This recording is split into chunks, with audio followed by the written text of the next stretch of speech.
Bueno, estaba en Montevideo haciendo investigación y por una persona me hizo el contacto con él y pude ir a verlo en su oficina. Estaba trabajando, tenía una agencia de seguridad en Montevideo y pensé que iba a ser un encuentro tenso, una persona reacio a hablar, un militar típico. Y no era nada así. Me recibió, nos sentamos, empezamos a hablar después de la primera media hora, como se tomó confianza conmigo y habló abiertamente durante más de 3 horas. Yo sé que hay problemas con el relato que él cuenta. Y obviamente él es una persona interesada, o sea, él es acusado de haber participado en acciones de violaciones de los derechos humanos. Pero él dice, y es cierto, que es el único militar que se ha presentado a hablar en las comisiones de investigación. Y él siempre se ha presentado.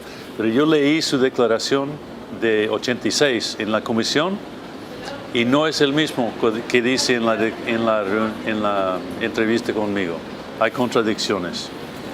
Pero tengo la impresión que estaba en 86, que estaba encubriendo más, estaba protegiendo gente. En la entrevista conmigo habló, digamos, en 86, como dice que no sabe nada. En la entrevista conmigo dijo que sí. Yo tengo información directa. Dice que en ese momento, en 76, él estaba trabajando en la unidad antinarcóticos. Se le habían removido de toda acción antisubversivo y él quedó como resentido con eso. Los militares habían desplazado a él y supo cómo fue el asesinato de Michelini y Gutiérrez. Lo consideraba una monstruosidad, dijo, y por lo tanto quería no solo aclarar que no era él, porque creo que nunca fue acusado de haber participado en el asesinato mismo, fueron otras cosas. Pero como era un ejemplo de los errores que hicieron los militares con la mano dura que impusieron después de 72. Con eso dejó claro que le quedó mucho resentimiento con los militares, especialmente con Nino Gavazo. Y habló un poco de un enfrentamiento personal que había tenido con él. Y él pensaba que Gavazo le había metido a él como posible culpable, como parte de la operación en Argentina, que para él no era verdad. Bueno, él cuenta que la orden de secuestrar a Michelini y Gutiérrez vino de los más altos niveles de los militares en Uruguay, concretamente de Gregorio Álvarez, que había mandado, que había un enlace entre Álvarez y Videla, que fue un mayor, que pasó el mensaje a Videla, que le hiciera el favor a través de... Bueno, Cóndor no menciona Cóndor a Campos Hermida porque el concepto para él no era parte de su conocimiento. Entonces se dio la orden y se hizo el operativo con argentinos bajo la dirección general de los uruguayos. Y la idea era secuestrarlo y traerlo de vuelta a Uruguay. Y después de unos días se cambió de criterio, se mandó un nuevo mensaje a través del mismo enlace con la orden de matarlos. Y Campos Hermida me habló sabía relativamente poco del operativo mismo, pero dijo que la misma persona que había usado su credencial en otros operativos en Argentina participó en el asesinato de Michelini Gutiérrez. O sea, yo sabía mucho de ese equipo y le pregunté mucho por ellos. Ahí surgió el asunto con Gavazo, que él tenía un enfrentamiento con él, que él culpa a Gavazo de haber metido a él en el mismo equipo. Y cuando él dice que fue un equipo uruguayo que hizo el asesinato, está hablando del equipo de Gavazo. El mayor, el enlace. Y la otra persona, y no me dio los nombres de ninguno de los dos, pero yo creo que hay otros amigos que es de él, de Campos Hermida, que saben la identidad de esas personas. ¿Amigos familiares o amigos de la policía? Amigos de la policía. En un momento levantó el teléfono cuando estábamos hablando para hablar con un amigo, para aclarar un detalle de los contactos, de los nombres. Entonces, tengo la impresión que hay otras personas que saben de la historia. Yo hablé con él en octubre de 2001 y menos de un mes después fallece de un cáncer de pulmón.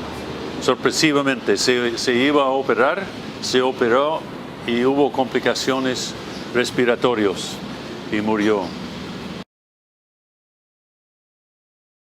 La segunda fuente es un argentino que era, yo nombro a la fuente y él también está dispuesto a declarar. Él trabajaba en ese momento, 76, en la unidad económica del batallón 601 de inteligencia del ejército argentino. Era la unidad más importante de la represión argentina. Y me cuenta de que los agentes de 601 se juntaban en un café, como las operaciones se hacen después de medianoche, se juntaron para tomar y comer en un café que se llama Los Años Loco. Y una noche, cuenta por ejemplo que los agentes llegaban a veces con manchas de sangre en los pantalones, ese tipo de cosas, para seguir tomando. Y cuenta que un comisario de policía que se llama Miguel Ángel Trimarchi, argentino, le está contando cuento de guerra, digamos, cómo fue. Y cuenta de cómo él mató a 4 personas, más o menos en las fechas en que estamos hablando. Y dice que trajo, según las órdenes de su jefe, fue a buscar a 4 personas. Él dijo que eran 2 parejas, digamos, 2 pares de personas. Y los lleva al lugar de estacionamiento, al lugar del central de la Policía Federal aquí en Buenos Aires. Y los deja ahí en el carro con el guardia y sube para hablar con su jefe. Y el jefe dice la orden: mátanos. Y él baja y dice a mi fuente que, siguiendo la orden en forma muy literal, entra en el carro y ahí mismo mata a los 4, ahí mismo en el carro. Y los llevan en el mismo carro a depositarlo, algunos en el baúl, otros los dejaron adelante y dejan el carro y lo abandonan. Y después el mismo Trimarchi dice que él alerta a otra patrulla de policía para que van a buscar el auto donde están los 4 cuerpos. Y el policía encuentra el carro y dice: pero usted dijo que eran 4, pero no son solo dos. Y por radio, Trimarchi dice, miren el baúl, vas a encontrarlos. Entonces ese detalle de la transmisión de radio coincide con otros relatos de la investigación que hablan de una transmisión de radio en que el policía que descubrió los cadáveres habló por radio con su central. Sí, claro, él los había traído de sus lugares de detención y dice que eran dos lugares distintos. O sea, una pareja de un lugar y las otras dos personas de otro lugar. La persona que me cuenta todo esto dice que en el momento no sabía que se trataba de Michelini Gutiérrez, Whitelaw y su esposa, que para él era un caso de varios, pero coincide en los detalles el número de personas, el destino del carro, el hecho de que algunos cuerpos fueron encontrados en el baúl, debajo de una puente, la radio con la policía, comunicación con el central.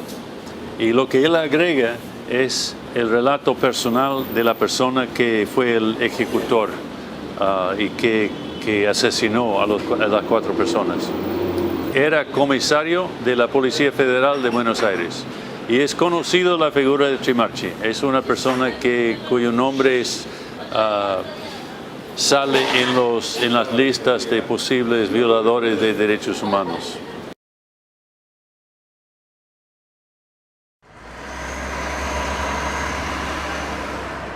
Cuando él se fue a Buenos Aires fue a un hotel y el dueño del hotel lo mandó llamar, porque cuando él había sido ministro, Benjamín había tenido que hacer un negocio en Uruguay. Y entonces dice que era la primera vez que no le habían pedido coima. Se quedó tan impresionado que le guardó un enorme recuerdo, un enorme agradecimiento. Recuerdo cuando supo que estaba en Buenos Aires, lo mandó llamar y le dijo que mientras él necesitara tenía una pieza gratis ahí. Tao era, bueno, además de dueño de hotel, tipo fundamentalmente era un cambista en negro. O sea, en Argentina en aquel tiempo había un dólar oficial y un dólar en negro. El hotel era la pantalla, en realidad su negocio grande estaba enfrente, en una oficina enfrente del hotel, y era el cambio. Y resulta ser que el dueño del Liberty, el señor Tao, era el hombre de cambio de dinero para el ERP. Él había sido encargado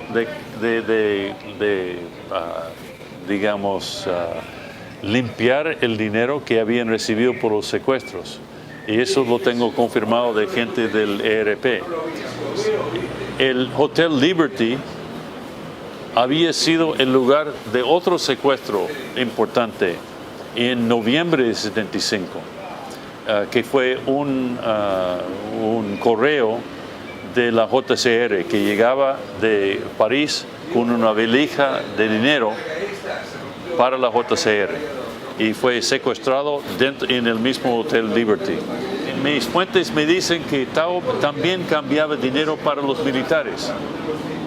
Entonces era un hombre que hacía los manejos financieros para su propia ganancia. Y trabajaba con ambos lados, cosa sumamente peligrosa, y ahí estaba por mala suerte el señor Michelini dentro de todo esto.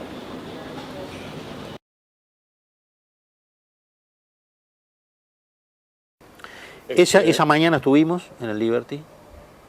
La conserje del Hotel Liberty era una rubia que en las primeras declaraciones ella dijo que no había identificado a nadie. Ella sube en el ascensor con ellos y 10 años después yo voy a saludar a Benjamín Tao. Entonces me dice en un momento,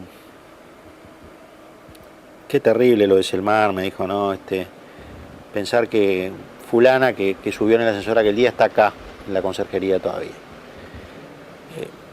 Termino hablando con la conserje otra vez y me dice algo que no se había animado a declarar 10 años antes, por miedo que la mataran.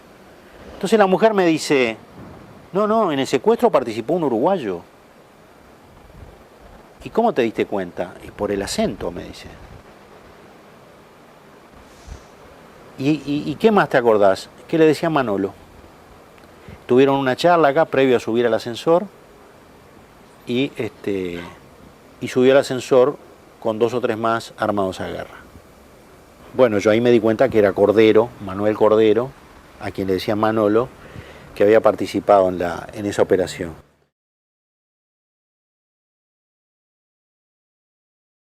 Bueno, y ahí en Orletti es donde en una de esas subidas yo miro así, veo una máquina de escribir roja, una letera, y unos papeles ahí escritos con letra cursiva, y es la máquina de Selmar. Selmar tenía una máquina, una letera con letra cursiva, que no existían, se la habían traído de Europa, o la había comprado él en Francia, no me acuerdo.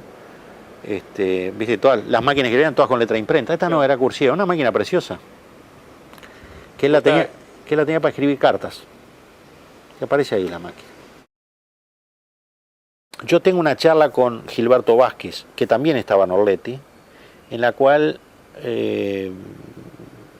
había venido una prete acá, Gabazo nos había amenazado con llevarnos a Argentina. Entonces yo a Gilberto Vázquez le dije, en determinado momento le dije, ustedes nos van a matar como mataron a Selmar. Y el tipo me lleva una piecita chica, me saca la venda, estaba con una remera a rayas gruesas, con la pistola calzada en la cintura, que jugaba mucho con el martillo de la pistola, una bolsa de bizcochos, el mate y el termo. Me mira, me dice, ¿querés comer un bizcocho? No. ¿Querés tomar un mate? No. Bueno, me dice, yo te voy a decir algo, por tu bien. Eso que me acabas de decir, no lo repitas más. Porque si no te van a matar en serio. Le decían 07 o le decían judío también.